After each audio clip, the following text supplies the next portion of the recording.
सात रंग में आपका स्वागत है। अपने खास कार्यक्रम सात रंग सात कविताएं लेकर एक बार फिर हम आपके सामने हैं।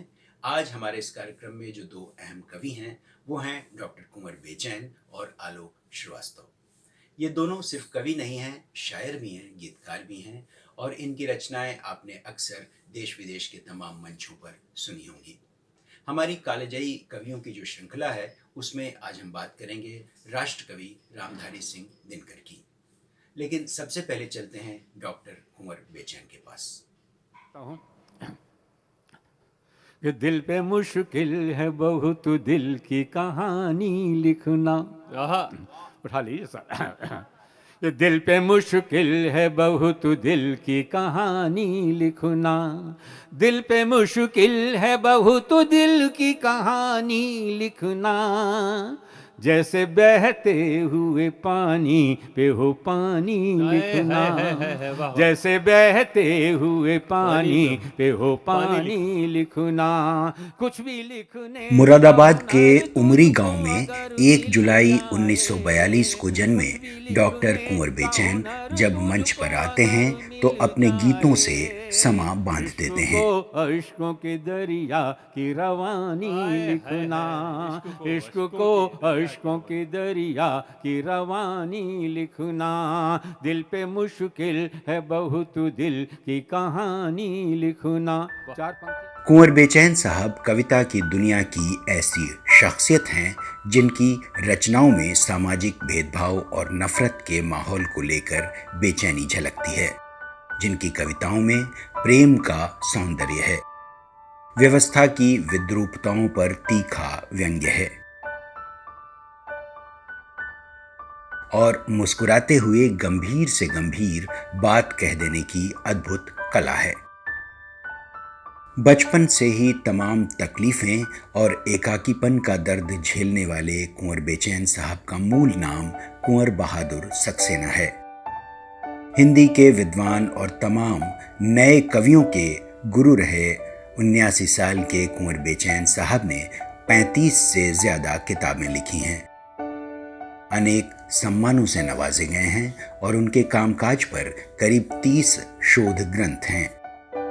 कुंवर साहब ने गज़लों और गीतों को समसामयिक संदर्भों में पेश करते हुए आम आदमी से जोड़ा है और उन्हें गोपाल दास नीरज की परंपरा का सबसे महत्वपूर्ण कवि माना जाता है। गीत, कविता और गज़ल की तमाम विधाओं में अपनी खास पहचान बनाने वाले कुंवर बेचैन का लेखन बदस्तूर जारी है। उनकी सक्रियता और सादगी उनकी सबसे बड़ी पूंजी है।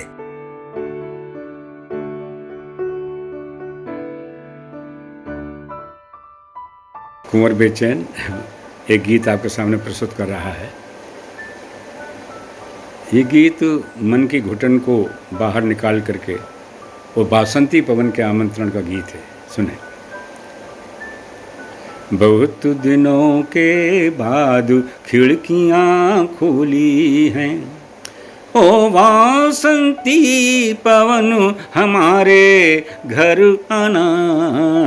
बहुत दिनों के बाद खिड़कियां खोली हैं।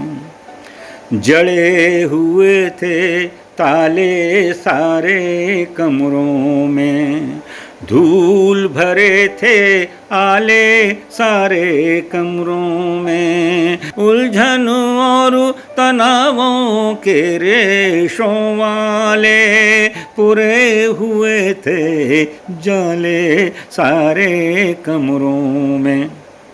बहुत दिनों के बाद सांकलें डोली हैं, ओ वासंती पवन हमारे घर आना।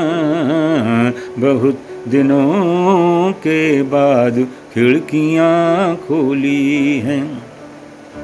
एक थकन सी थी नभ भाव तरंगों में, मौन उदासी थी वाचाल उमंगों में।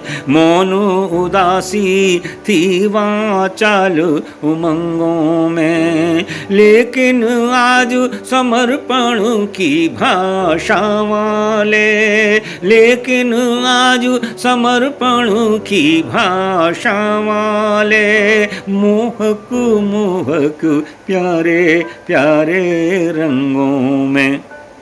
बहुत दिनों के बाद, बहुत दिनों के बाद खुशबुएं घोली हैं, बहुत दिनों के बाद खिड़कियां खुली हैं। पतझर ही पतझर था मन के मधुवन में, गहरा सन्नाटा सा था अंतर मन में, लेकिन अब गीतों की स्वच्छ मुडेरी पर, लेकिन अब गीतों की स्वच्छ मुडेरी पर, चिंतन की छत पर भावों के आंगन में। बहुत दिनों के बाद, बहुत दिनों के बाद चिड़ैयाँ बोली हैं, बहुत दिनों के बाद चिड़ैयाँ बोली हैं। ओ वासंती पवन हमारे घर आना, बहुत दिनों के बाद खिड़कियाँ खोली हैं। शीर्षक है राजमुकुट। अच्छा ही हुआ तुमने मुझे राजा नहीं बनाया, अच्छा ही हुआ तुमने मुझे राजा नहीं बनाया और रखा रहा राजमुकुट तुम्हारे टूटे कंधों पर। अच्छा ही हुआ तुमने मुझे राजा नहीं बनाया और रखा रहा राजमुकुट तुम्हारे टूटे कंधों पर। मेरी कामनाओं को कितने सपने दे दिए थे तुमने टूटने के लिए, मेरी कामनाओं को कितने सपने दे दिए थे तुमने टूटने के लिए। उस दिन जब मेरा सपना चर्र से टूट कर गिर गया था धरती पर, उस दिन जब मेरा सपना चर्र से टूट कर गिर गया था धरती पर, तो तुम ही आए थे उस शाख को उठाने के लिए जो तुम्हारे ही द्वारा तोड़ कर गिराई गई थी। मैं समझा कि तुम गिरे को उठाने आए हो, मैं समझा कि तुम गिरे को उठाने आए हो, किंतु तुम आए थे उसको अपने घर ले जाने के लिए ताकि तुम उसे आग में जलाकर राख कर सको। सुनो, ये तो तुम जानते ही होगे कि राजमुकुट में सोना होता है। सुनो, ये तो तुम जानते ही होगे कि राजमुकुट में सोना होता है, और सोना चाहे राजमुकुट में हो या आँखों में सुलाता ही है, और सोना चाहे राजमुकुट में हो या आँखों में सुलाता ही है। इसलिए अच्छा ही हुआ तुमने मुझे राजा नहीं बनाया और रखा रहा राजमुकुट तुम्हारे टूटे कंधों पर। बिल्कुल नकारात्मक स्थितियों में से सकारात्मक स्थितियों को निकालने की कोशिश की है। हम सभी जानते हैं कोई व्यक्ति किसी को चोटें पहुंचाता है तो वो उनका शुक्रिया अदा नहीं करता, लेकिन मैं शुक्रिया अदा कर रहा हूँ क्योंकि जानता हूँ आप लोगों की तरह से ही कि जब तक पत्थर पर चोटें नहीं पड़ती तब तक वो मूर्ति नहीं बन पाता। अब कहता हूँ, चोटों पे चोट देते ही जाने का शुक्रिया, पत्थर को बुत की शक्ल में लाने का शुक्रिया, चोटों पे चोट देते ही जाने का शुक्रिया। जागा रहा तो मैंने कई काम कर लिए, ए नींद आज तेरे न आने का शुक्रिया, चोटों पे चोट देते ही जाने का शुक्रिया, पत्थर को बुत की शक्ल में लाने का शुक्रिया। सूखा पुराना जख्म नए को जगह मिली, एक दुख आता है चला जाता है, एक अनुभव देकर चला जाता है। सूखा पुराना जख्म नए को जगह मिली, स्वागत नए का और पुराने का शुक्रिया, चोटों पे चोट देते ही जाने का शुक्रिया। अगर रास्ते में विरोध नहीं होते तो व्यक्ति ऊंचा नहीं उठता। इस बात को मैंने इस ढंग से कहने की कोशिश की है चोटों पे चोट देते ही जाने का शुक्रिया। आती न तुम तो क्यों मैं बनाता ये सीढ़ियाँ, दीवारों मेरी राह में आने का शुक्रिया। चोटों पे चोट देते ही जाने का शुक्रिया। और अंतिम शेर इसका प्रस्तुत कर रहा हूँ। चोटों पे चोट देते ही जाने का शुक्रिया। गम मिलते हैं तो और निखरती है शायरी, ये बात है तो सारे ज़माने का शुक्रिया। चोटों पे चोट देते ही जाने का शुक्रिया। पत्थर को बुत की शक्ल में लाने का शुक्रिया। डॉक्टर कुंवर बेचैन को अभी आपने सुना, और अब बारी है आलोक श्रीवास्तव की। वही आंगन, वही खिड़की, वही दर याद आता है। कोई तमहीद नहीं, वही क्या आंगन, दर्द। वही खिड़की, वही आंगन, याद आता है। वही खिड़की, वही दर याद आता है। अकेला जब भी होता हूँ मुझे घर याद आता है। अरे वाह वाह वाह वाह वाह। आलोक श्रीवास्तव कविता और शायरी की दुनिया में इस नाम को अब किसी पहचान की जरूरत नहीं। अकेला जब भी होता हूँ मुझे घर याद आता है। वाह वाह। मेरे सीने की हिचकी भी मुझे खुलकर बताती है। क्या कहना। मध्य प्रदेश के छोटे से शहर विदिशा के इस नौजवान गजलकार ने छोटी सी उम्र से ही हिंदी और उर्दू के बीच एक मजबूत पुल का काम किया।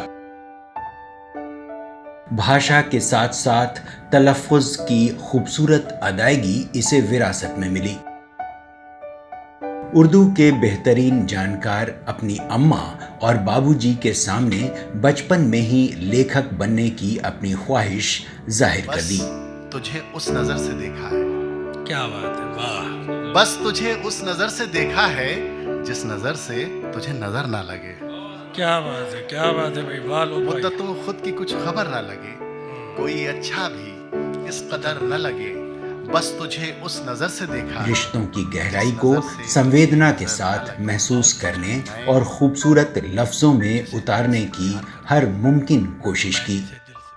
अम्मा बाबूजी और इंसानी रिश्ते आलोक की कविताओं की आत्मा में रहते हैं। ख्यात आलोचक नामवर सिंह ने इन्हें दुष्यंत कुमार की परंपरा का आलोक कहा, तो जगजीत सिंह और पंकज उधास ने उनमें अपार संभावनाएं महसूस की।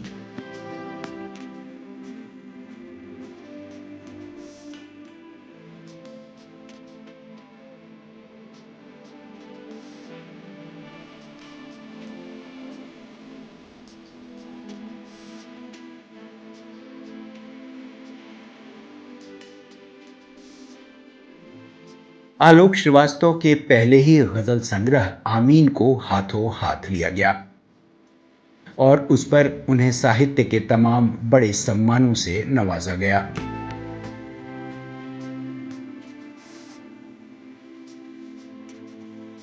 उनकी गजलें जगजीत सिंह, पंकज उधास, शुभा मुदगल और उस्ताद राशिद खां से लेकर बॉलीवुड के लगभग हर मशहूर सिंगर ने गाई हैं।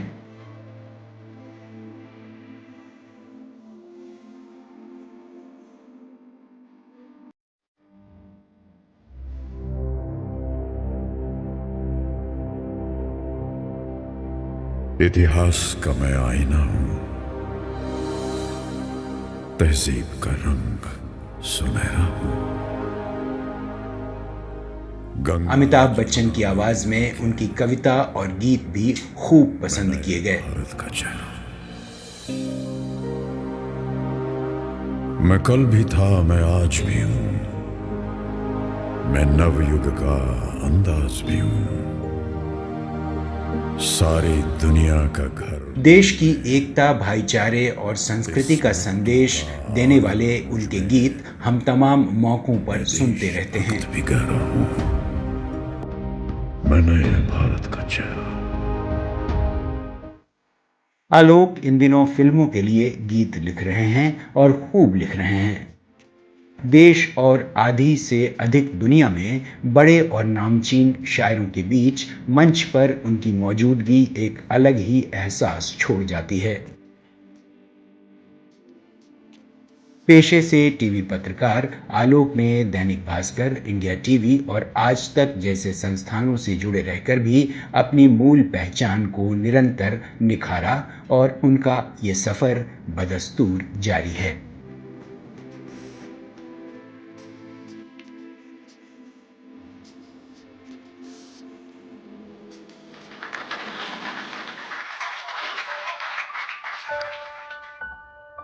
अपने अग्रज वरिष्ठ पत्रकार और मित्र अतुल सिन्हा जी के आदेश पर 7 रंग के लिए 3 अलग अलग रंग की अपनी 3 गजलें। पहली गजल कुछ यूं है कि जरा सा तुमसे क्या आगे बढ़ा हूं, जरा सा तुमसे क्या आगे बढ़ा हूं, तुम्हारी आंख में चुभने लगा हूं, जरा सा तुमसे क्या आगे बढ़ा हूं, तुम्हारी आंख में चुभने लगा हूं, तुम्हारे कद से कद तो कम है मेरा, तुम्हारे कद से कद तो कम है मेरा, तुम्हारी सोच से लेकिन बड़ा हूं, तुम्हारे कद से कद तो कम है मेरा, तुम्हारी सोच से लेकिन बड़ा हूं। और ये शेर बतौर खास के तुम्हें फुर्सत कहाँ है देखने की, तुम्हें फुर्सत कहाँ है देखने की, तुम्हारे हाथ पे कब से लिखा हूं, तुम्हें फुर्सत कहाँ है देखने की, तुम्हारे हाथ पे कब से लिखा हूं। शेर कुछ यूं कहा है कि मेरा विस्तार है मेरे बदन में, मेरा विस्तार है मेरे बदन में, अगन आकाश जल मिट्टी हवा हूं, अगन आकाश जल मिट्टी हवा हूं, जरा सा तुमसे क्या आगे बढ़ा हूं, तुम्हारी आंख में चुभने लगा हूं, जरा सा तुमसे क्या आगे बढ़ा हूं। एक गजल मैंने कही और कोशिश की कि उसमें जो लफ्ज हैं, जो शब्द हैं, वो विशुद्ध हिंदी के आए। तो एक कोशिश की है, देखिए। यूं कहा है कि जो दिख रहा है सामने वो दृश्य मात्र है, जो दिख रहा है सामने वो दृश्य मात्र है, लिखी रखी है पटकथा मनुष्य पात्र है। जो दिख रहा है सामने वो दृश्य मात्र है, लिखी रखी है पटकथा मनुष्य पात्र है। नए नियम समय के हैं, असत्य सत्य है, नए नियम समय के हैं, असत्य सत्य है, कि भरा पड़ा है छल से जो वही सुपात्र है, भरा पड़ा है छल से जो वही सुपात्र है।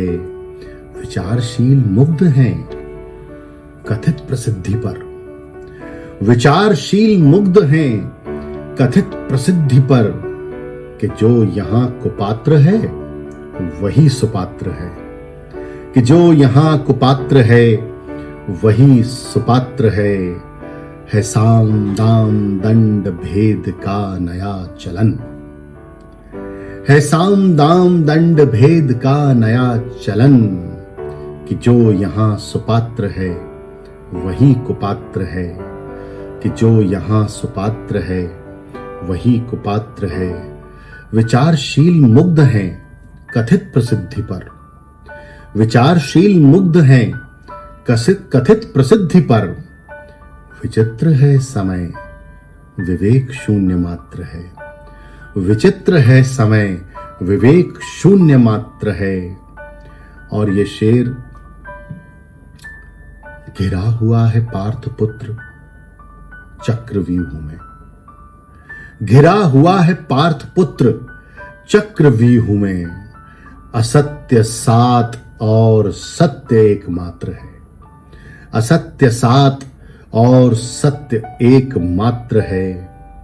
जो दिख रहा है सामने वो दृश्य मात्र है, लिखी रखी है पटकथा, मनुष्य पात्र है। और ये गजल का आखिरी शेर यूं कहा है कि कहीं कबीर सूर की, कहीं नजीर की, कहीं कबीर सूर की, कहीं नजीर की, परंपरा से धन्य ये गजल का छात्र है।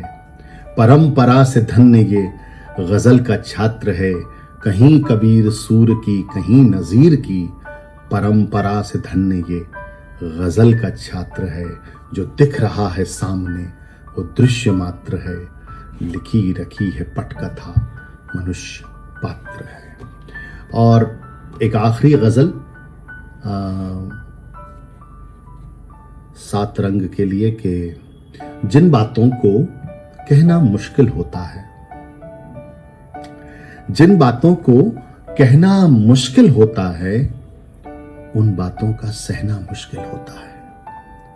जिन बातों को कहना मुश्किल होता है, उन बातों का सहना मुश्किल होता है। इस दुनिया में रहकर हमने ये जाना, इस दुनिया में रहकर हमने ये जाना, इस दुनिया में रहना मुश्किल होता है। इस दुनिया में रहकर हमने ये जाना, इस दुनिया में रहना मुश्किल होता है। और जिस धारा में बहना सबसे आसान हो, जिस धारा में बहना सबसे आसान हो, उस धारा में बहना मुश्किल होता है। जिस धारा में बहना सबसे आसान हो, उस धारा में बहना मुश्किल होता है। उसके साथ हमें आसानी है कितनी, उसके साथ हमें आसानी है कितनी, उससे ये भी कहना मुश्किल होता है। उसके साथ हमें आसानी है कितनी, उससे ये भी कहना मुश्किल होता है। उसके ताने होते हैं, उसके ताने होते हैं, मुश्किल से भी सहना मुश्किल होता है। उसके ताने होते हैं, मुश्किल से भी सहना मुश्किल होता है। वो बातें जो कहने में आसान लगें, वो बातें जो कहने में आसान लगें, उन बातों को कहना मुश्किल होता है। वो बातें जो कहने में आसान लगें, उन बातों का कहना मुश्किल होता है। वो सब बातें जो तुम अक्सर कहते हो, वो सब बातें जो तुम अक्सर कहते हो, उन बातों का सहना मुश्किल होता है। वो सब बातें जो तुम अक्सर कहते हो, उन बातों का सहना मुश्किल होता है। एक लफ्ज है, एक शब्द है गहना। हिंदी वाले इसको आभूषण के तौर पे भी इस्तेमाल करते हैं, लेकिन यहाँ पे उसका आशय ग्रहण लगने से है। तो माजी आप सब जानते हैं, अतीत को कहते हैं। तो शेर देखें कि माजी की यादें भी ऐसा सूरज है, माजी की यादें भी ऐसा सूरज हैं जिस सूरज का गहना मुश्किल होता है। माजी की यादें भी ऐसा सूरज हैं जिस सूरज का गहना मुश्किल होता है। और गजल का ये आखिरी शेर, लगती है ये बहर बहुत आसान मगर, लगती है ये बहर बहुत आसान मगर, इसमें गजलें कहना मुश्किल होता है। इसमें गजलें कहना मुश्किल होता है। जिन बातों को कहना मुश्किल होता है, उन बातों को सहना मुश्किल होता है। बहुत बहुत शुक्रिया। और अब बारी है हमारे कालेजाई कवियों की श्रृंखला की, और इस बार हम आपके लिए लेकर आए हैं रामधारी सिंह दिनकर को। राष्ट्र कवि रामधारी सिंह दिनकर को आपने खूब सुना होगा, और उनकी कविताएं आज भी लोगों की जुबान पर हैं। क्यों अहम है रामधारी सिंह दिनकर, देखते हैं।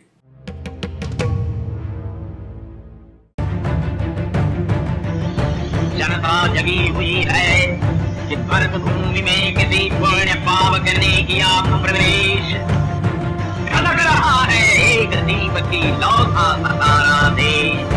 खोल रही नदियां मेघों में चंपा लहक रही है, फट पड़ने को विकल शैल की छाती तय कर रही है।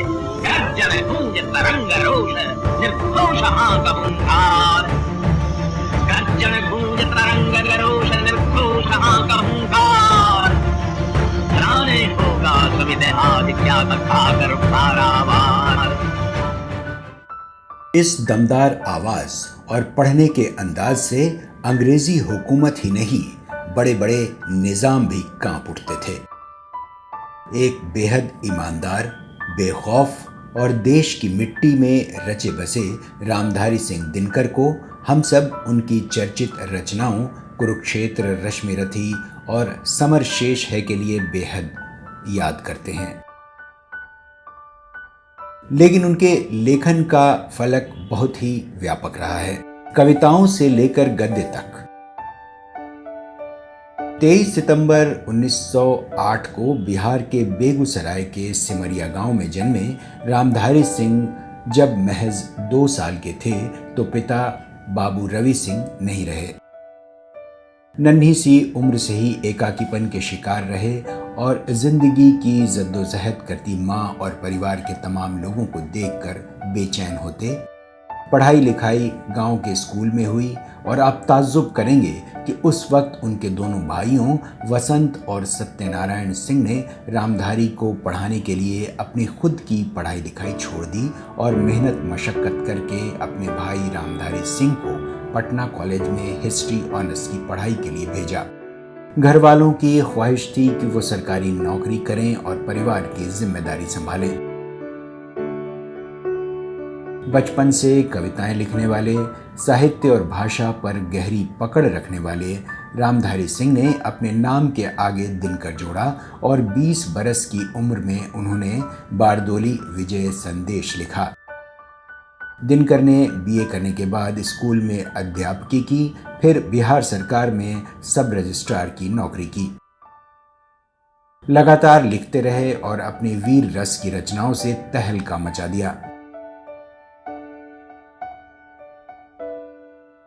रेणुका, हुंकार, प्रणभंग, रसवंती, कुरुक्षेत्र, द्वंद्व गीत जैसे उनके तमाम काव्य संग्रह आए और आज़ादी के आंदोलन के दौरान उनकी क्रांतिकारी कविताएं तमाम मंचों पर गूंजने लगीं।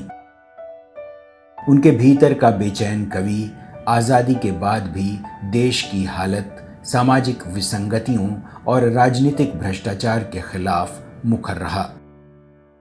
राजनीति में भी रहे। कांग्रेस ने राज्यसभा में मनोनीत किया। अपने दोस्त राम मनोहर लोहिया से उनकी बहसें होती रहीं। उन्हें सियासत पसंद नहीं आई तो 1963 में राज्यसभा से इस्तीफा दे दिया। मुजफ्फरपुर के कॉलेज में हिंदी के अध्यक्ष रहे और बाद में भागलपुर विश्वविद्यालय के कुलपति। लेकिन उनके भीतर का ईमानदार कवि और लेखक अपनी 60 से ज्यादा पुस्तकों के साथ, हजारों रचनाओं के साथ हमेशा एक नई चेतना और बदलाव का आह्वान करते हुए अंतिम वक्त तक जीवित रहा। आजादी के बाद का उनका साहित्य रश्मिरथी, उर्वशी, परशुराम की प्रतीक्षा, हारे को हरिनाम, नील कुसुम, सीपी और शंख आदि बेहद मशहूर हुए। उन्हें 72 में उनकी रचना उर्वशी के लिए ज्ञानपीठ पुरस्कार मिला। साहित्य अकादमी समेत तमाम पुरस्कारों और सम्मानों से वो नवाजे गए। अपनी लेखनी की धार और शैली की वजह से दिनकर जी लगातार जनता और सत्ता के बीच लोकप्रिय रहे और उन्हें राष्ट्र कवि का दर्जा मिला। 24 अप्रैल 1974 को दिनकर ने दुनिया को अलविदा कह दिया। वो दौर कांग्रेस विरोध और जेपी आंदोलन की संपूर्ण क्रांति का दौर था। उस दौरान दिनकर की कविता सिंहासन खाली करो कि जनता आती है खूब चर्चित रही। आज भी उतनी ही प्रासंगिक उनकी इन्हीं पंक्तियों के साथ सात रंग परिवार रामधारी सिंह दिनकर को नमन करता है।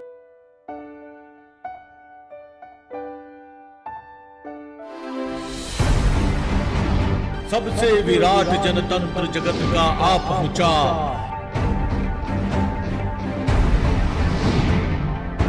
33 कोटि हित सिंहासन तैयार करो। अभिषेक आज राजा का नहीं प्रजा का है। 33 कोटि जनता के सिर पर मुकुट धरो। फावड़े और हल राजदंड बनने को है। भूषणता सोने से श्रृंगार सजाती है। वो राह समय के रथ का घर घर नाद सुनो। सिंहासन खाली करो कि जनता आती है।